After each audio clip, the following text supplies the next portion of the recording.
Ustedes saben que esta palabra utopía, que hoy es un concepto, esta palabra en realidad es el título de un libro. Es el título de un libro, digamos de una novela, es el título de una ficción, de una ficción que se escribió en el siglo XVI. En el siglo XVI, un humanista, en el momento del humanismo, había humanistas, en particular Erasmo de Rotterdam, por ejemplo, que era el humanista como más importante, pero había humanistas también en España, Luis Vives, por ejemplo, y en Inglaterra había un humanista que se llamaba Tomás Moro, y Tomás Moro escribió una especie de ensayo, o novela de ficción, donde imaginaba una sociedad perfecta, ¿verdad? ¿Y quién era Tomás Moro? Tomás Moro era un hombre que sabía mucho de política, era el consejero político de uno de los reyes más importantes de esa época. Este rey se llamaba Enrique VIII y evidentemente es muy conocido, como saben, por dos cosas. Primero, porque es el rey que toma la decisión de separar a la Iglesia católica inglesa, de separarla de la Iglesia católica universal, de la Iglesia católica romana, y de constituir una iglesia local, una iglesia para su estado, de la cual él sería a la vez el jefe temporal del Estado y el jefe espiritual del Estado. Tendría la función del rey y del papa de su religión. Y funda el anglicanismo. Enrique VIII, que se separa y por consiguiente, evidentemente, es lo que va a desencadenar una tensión muy fuerte entre España y Inglaterra, en particular en la época de Carlos V, porque este Enrique VIII estaba casado con la hermana de Carlos V. Estaba casado con la hermana de Carlos V. Y se separa y divorcia de esta señora para casarse con una personalidad que se quedó también en la historia, con Ana Bolena, muy conocida también, porque luego también será ejecutada, y este rey, por consiguiente, es conocido por haber separado a la Iglesia de Inglaterra, y segundo, porque se casa varias veces y cada vez ejecuta a sus esposas, y se ha quedado en la leyenda popular como el personaje que inspiró a, digamos, este mito de Barba Azul. Barba Azul. Hay un cuadro de él pintado por Holbein, un pintor alemán, que lo representa un poco en Barba Azul. Entonces, el consejero político de Enrique VIII, su preceptor, su profesor y consejero político era Tomás Moro, que además era muy católico, y Tomás Moro no acepta la separación de la Iglesia de Inglaterra, y Enrique VIII lo va a mandar ejecutar, lo va a mandar decapitar. Y por haber muerto en defensa de su fe, la Iglesia católica lo ha beatificado. Y en realidad para los católicos Tomás Moro es Santo Tomás Moro.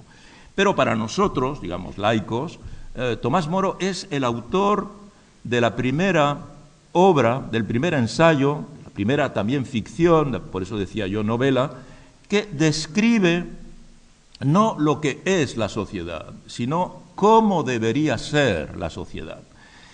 Como saben ustedes, en la teología, que era una ciencia extremadamente importante, se describía frecuentemente cuál debía ser o cómo debía ser la sociedad perfecta. Pero, lo había descrito Santo Tomás de Aquino, etc., pero en realidad esa sociedad perfecta se situaba en el cielo. Era la ciudad espiritual. Había que morir, había que haber sido un buen cristiano, ir al cielo, y entonces en el cielo había como una sociedad perfecta organizada en torno a la Santísima Trinidad. Bien, Tomás Moro en realidad es el primero que piensa una sociedad aquí en la tierra, cómo organizarnos, de qué manera, es decir, cómo tener cómo construir lo que podríamos llamar una república feliz, lo que él llama una república feliz, en el sentido latino de la palabra república, la res pública, la cosa pública, administrada evidentemente por los ciudadanos. Es decir, y va a describir muy concretamente cómo debe funcionar su economía, cómo debe ser su urbanismo, la ciudad, cómo debe estar organizada, las plazas, las calles, etcétera, cómo deben ser las relaciones entre los ciudadanos, qué constitución debe tener esa sociedad, ese Estado, esa República Félix, detalles de la vida cotidiana de los ciudadanos, cómo deben comprar, cómo deben vender, qué es lo que deben hacer, etcétera. Y evidentemente a esa obra le llamó utopía. Por eso decía yo que en realidad este concepto es el título de una obra que en sí, esta palabra utopía, es una palabra que viene del griego y que es en dos palabras, topos, y que quiere decir no lugar, sin lugar. ¿Qué quería decir Tomás Moro? Lo que quería decir es que lo que él describía no existía. Sencillamente no había ningún lugar en el mundo donde los seres humanos se organizaban de esa manera. Y él proponía precisamente una pista para ir hacia una sociedad sin tensiones, sin conflictos. No solo conflictos violentos, ¿verdad?, guerras, etcétera, sino sin conflictos sociales. ¿Cómo crear una sociedad armoniosa? Bien. No es el único que hace esto. Después va a haber otros autores, en particular en Italia, Campanella, etcétera, con La ciudad del sol, Giordano Bruno, bien, que van a empezar a proponer y va a ser como un género filosófico literario o un género político, el tratar de proponer, digamos, sociedades que no existen, pero que se pueden construir en la medida en que se describe un manual. Y ahí es cuando la palabra utopía pasa a ser una palabra, digamos, más utilizada, más generalizada, y pasa a ser un concepto. Deja de ser el título de un libro. Cuando alguien habla de utopía no está citando el libro de Tomás Moro, está hablando de este tipo de proyecto. Imaginar, digamos, soluciones, una arquitectura política diferente en la que podamos habitar de una manera más armoniosa, menos conflictual, con menos injusticias, con menos violencias, etcétera. Esta es la idea. Y esto se va a desarrollar bastante, hasta el punto de que, digamos, hoy, cuando hablamos de utopías, esta palabra también tiene un sentido que podríamos decir, un sentido que atemoriza en cierta medida. Y muchos ensayistas están en contra de las utopías. ¿Por qué razón? Y es importante saberlo, porque hemos visto utopías construirse.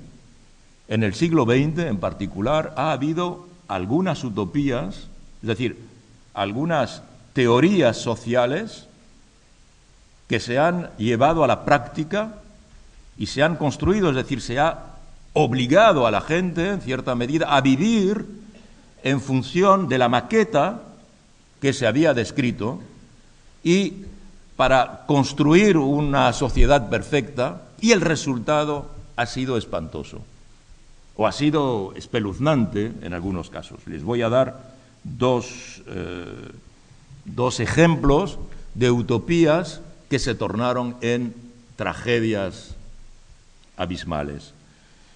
La primera es, digamos, el nacionalsocialismo. El nacionalsocialismo corresponde a una teoría de la sociedad, una teoría hasta antropológica, una teoría del ser humano, una teoría del hombre, una teoría antropológica. ¿Qué debe ser el hombre en el sentido amplio, el hombre, la mujer, nacionalsocialista? ¿Cómo debe ser el Estado nacionalsocialista? ¿Cómo debe ser la ciudad nacionalsocialista? Todo esto está pensado por, esencialmente, Hitler, y también otros teóricos, y que imaginan una sociedad en la que los seres humanos van a ser seleccionados, como se seleccionan algunas especies animales, en particular los animales domésticos, y se seleccionan para que correspondan a un tipo genético particular. Tienen que tener tales características físicas, si no, no son buenos ciudadanos, en este caso arios. Y se va luego a definir cómo debe estar organizada la economía, cómo debe estar organizada la ciudad. Hay un arquitecto, Speer, que piensa cómo se construye el Berlín de los años siguientes, se hacen los Juegos Olímpicos, etcétera. Bien, resultado de esto, digamos, la mayor catástrofe política de la historia y el mayor crimen político de la historia. Decía la alcaldesa hace un momento que aquí se organizaron hace dos años unos viajes para algunos estudiantes y con sus profesores a algunos campos de concentración, Mauthausen, Buchenwald, y también había campos de exterminio, como saben ustedes. Alemania se llenó de campos de concentración y había categorías en los campos de concentración según las personas, y en particular había campos de exterminio, es decir, donde se exterminaba como una especie de matadero, eran mataderos en particular para los judíos europeos, 6 millones asesinados simplemente por el hecho de ser judíos, y centenares de miles de gitanos también exterminados por el simple hecho de ser gitanos. Bien, entonces, este tipo de sociedad, y además, evidentemente, la violencia teorizada por el nacionalsocialismo, que provoca una serie de guerras, que se llama la Segunda Guerra Mundial, y por consiguiente hay decenas de millones de muertos en razón de la voluntad de construir una utopía. Entonces, hay que admitir efectivamente que hay que desconfiar de ese tipo de proposición cuando se nos vende una maqueta completamente hecha, una arquitectura completamente hecha de una sociedad en la que se nos propone de entrar a vivir a partir de ahora con tal y cual característica. Es natural que haya una desconfianza, y debe haberla, ciudadana, hacia ese tipo de proyecto. Otra utopía devenida tragedia es el comunismo estalinista. El comunismo, que responde a una evolución de los socialismos utopistas, que se llamaban los socialismos utopistas en el siglo XIX, hubo muchos socialistas ante la violencia extraordinaria de lo que fue el capitalismo del siglo XIX, capitalismo salvaje, que explotaba a los trabajadores de una manera brutal, donde se trabajaba 10 horas diarias todos los días de la semana, menos el domingo por la mañana, donde los niños a partir de 8 años trabajaban a veces en las minas de carbón.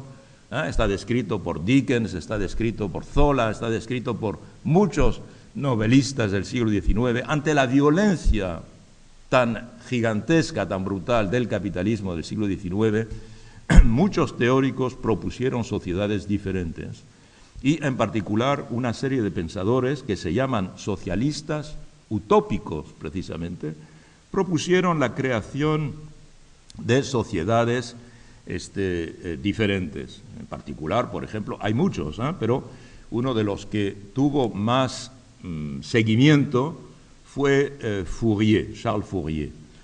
Fourier, que creó una corriente que se llama el Fourierismo, un socialista francés, pues provocó que mucha gente voluntariamente, no era impuesto por nadie, mucha gente voluntariamente, hombres, mujeres, familias, decidieran vivir según el proyecto de Fourier, que había previsto todo, cómo también tenía que ser las casas donde se vivía, qué trabajo, con quién había que casarse, qué tipo de psicología había que tener, etcétera.